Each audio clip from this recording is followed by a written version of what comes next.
श्रीराम समर्थ. गणपती बाप्पा मोरया. गणेशाचा उत्सव सुरू आहे. भगवान गणपतीचं आगमन आपल्या परिवारामध्ये आपण ज्या ठिकाणी राहतो त्या ठिकाणी झालेलं आहे.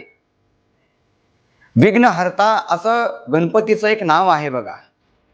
आज पहिल्यांदी आपण विघ्नहर्ता याचा अर्थ काय आहे याची एक छोटी कथा आपण बघूया आणि त्यानंतर पुढे त्यामध्ये काय मर्म आहे हे आपण समजून घेण्याचा प्रयत्न करूया. विघ्नहर्ता म्हणजे काय बरं? विघ्नहर्ता या शब्दाचा अर्थ असा आहे, भगवान गणेशाला आपण विघ्नहर्ता म्हटलं, बरोबर? मग विघ्नहर्ता म्हणजे केवळ नमस्कार केला आणि संकट निघून गेली म्हणजे विघ्नहर्ता आहे का? नाही. काय झालं, एक शिल्पकार सुंदर मूर्ती तो बनवत होता, पण बरेच दिवस झाले, बरेच दिवस काय बरीच वर्ष निघून गेली. मूर्ती बनवायला त्यानं सुरुवात केली की कुठेतरी त्याची चूक होत असे, परत तो बनवायचा, परत चूक होत असे. शेवटी निराश झाला. इतकं मी मनानं सगळं करतो आहे, चांगली मूर्ती बनवण्याचा प्रयत्न करतो आहे, तरी पण मला यश येत नाही, काही खरं नाही, सगळं सोडून द्यायचं आता, असा विचार त्याच्या मनामध्ये आला. आणि योगायोगानं गणपती गणेशाचा उत्सव, आता जो उत्सव सुरू आहे ना, तो उत्सव आला.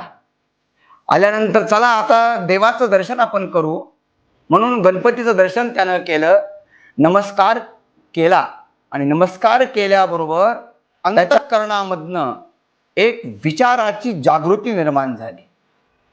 काय विचाराची जागृती निर्माण झाली?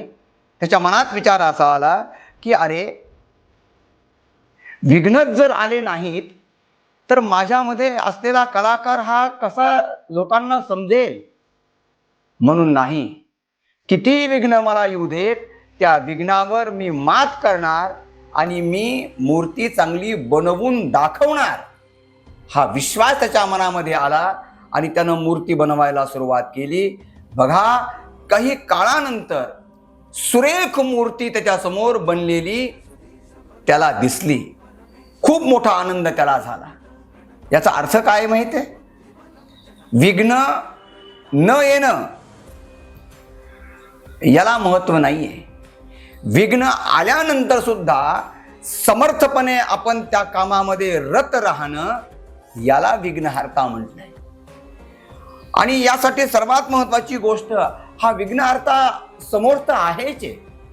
गणेशाच्या रूपामध्ये आपण विघ्नहर्ता गणपतीला म्हणतो, पण हा विघ्नहर्ता आपल्या मनामध्ये पण असला पाहिजे. कसा आपल्यामध्ये असावा? कसा असावा? तो श्रद्धेच्या माध्यमातून असावा. जे आपण काम करतो त्या कामावर आपली श्रद्धा पाहिजे. दुसरी गोष्ट, आपण जे परिश्रम करतो त्या परिश्रमामध्ये सातत्य पाहिजे. आणि तिसरी महत्वाची गोष्ट, आपले विचार हे सकारात्मक पाहिजेत. या तीन गोष्टी आपण बघा. माझ्यामध्ये श्रद्धा असावी, परिश्रम करण्याची क्षमता माझ्यामध्ये असावी आणि कायम सकारात्मक विचार माझे असावे. या तीन गोष्टी आपल्याजवळ असल्या की आपण समजावं, माझ्यामध्ये विघ्नहर्त्याची कृपा माझ्यावर झाली. त्याचं पूजन अवश्य केलं पाहिजे, गणेशासमोर नृत्य अवश्य केली पाहिजे, आरती अवश्य केली पाहिजे. पण हे सगळं करत असताना ज्याला आपण विघ्नहर्ता म्हणतो, तो विघ्नहर्ता म्हणजे काय हेही आपल्याला समजणं गरजेचं आहे. बघा, विघ्नहर्ता म्हणजे काय याचं दुसरंही चिंतन असं होईल, अज्ञानाला दूर करणारा, आपलं जे अज्ञान आहे त्याला दूर करणारा, आपल्यामध्ये जो आळस आहे त्या आळसाला झटकून टाकणारा, आणि सर्वात महत्वाची गोष्ट, आपल्या मनामध्ये जी भीती असते, मी करू शकतो की नाही, मला जमेल की नाही, मी केलं मला अपयश आलं तर, ही जी भीती मनामध्ये असते, या भीतीला दूर करणारा विवेक आपल्याकडे असला पाहिजे. जोपर्यंत आपल्या मनामध्ये विवेक येत नाही, जोपर्यंत आपल्यामध्ये नकारात्मक भूमिका आपल्या मनामधली दूर होत नाही, तोपर्यंत आपण त्या विघ्नहर्त्याला जाणू शकत नाही. गणेशाचं नमस्कार, गणेशाचं वंदन, गणेशाचं पूजन हे अवश्य आपण करावं. पण एक विचार आपण केलाय का?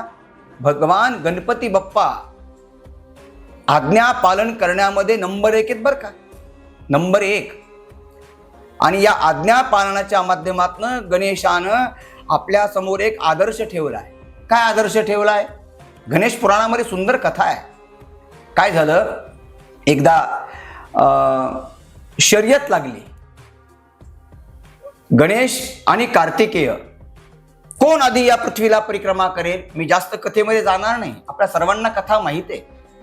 आणि जो कोणी पृथ्वीला पहिल्यांदा परिक्रमा करून येईल, बस त्याचं लग्न आम्ही लावून देऊ.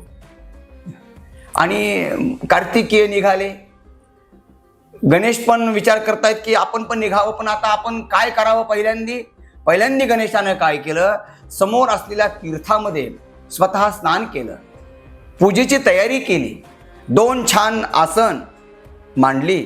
त्या आसनावर आपल्या आई वडिलांना बसवलं, म्हणजे भगवान शंकर, पार्वती माता यांना बसवलं. समोर पाद्यपूजेचं ताट ठेवलं, छानपैकी पाद्यपूजा केली, आरती ओवाळली आणि अंतःकरणपूर्वक दोघांना नमस्कार केला. त्वमेव माता च पिता त्वमेव, तुम्हीच माझे सर्वस्व आहात, असं म्हणून 3 परिक्रमा केल्या आणि साष्टांग नमस्कार घातला. पार्वती मातेनं आणि महादेवानं विचारलं, हे काय केलं? गणेशानं म्हटलं, 1 नाही, मी 3 परिक्रमा केल्या. याचा अर्थ काय? आई वडिलांची सेवा, आई वडिलांच्या आज्ञा पालनाचा विचार आणि कृती आपल्या मनामध्ये येणं हे पृथ्वी परिक्रमेच्या इतकं फळ आहे. बाकी सगळं आपण करतो, बाकीच्या गोष्टी सगळ्या आपण करतो, पण घरामध्ये जे आपले आई वडील आहेत त्यांचा जर अवमान आपण करत असू तर मला सांगा, आपण काय गणेशाचं पूजन करतो बरं? काय गणेशाचं पूजन करतो? गणेशाचं पूजन हे त्यावेळेस सफल होईल ज्यावेळेस माझ्या आई वडिलांची आज्ञा मी पालन करेन. गणेशाचं पूजन हे त्यावेळेस सफल होईल ज्यावेळेस माझ्यामध्ये विवेकाची जागृती असेल. बघा, प्रत्येक कामामध्ये आपल्याला यश आलं पाहिजे म्हणजेच आपण सर्व जिंकलं असं नाहीये. प्रत्येक कामामध्ये जितकं अपयश येईल तितके आपल्या जिंकण्याची भविष्यामध्ये शक्यता जास्त असते. कारण जो अपयशाला पचवतो आणि अपयशाला पचवून जो आपलं काम सोडत नाही त्याला म्हटलंय विघ्नहर्ता.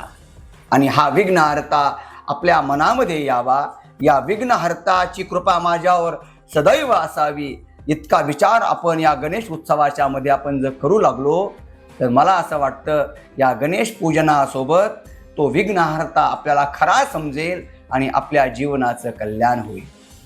बरं वाटलं ना? बघा, परत आपण एक नवीन विषय, नवीन चिंतन घेऊन या गणेश उत्सवाच्याच कालामध्ये मी आपल्या समोर येईल. तुर्तास आज इथेच थांबूया. गणपती बाप्पा मोरया. श्रीराम समर्थ.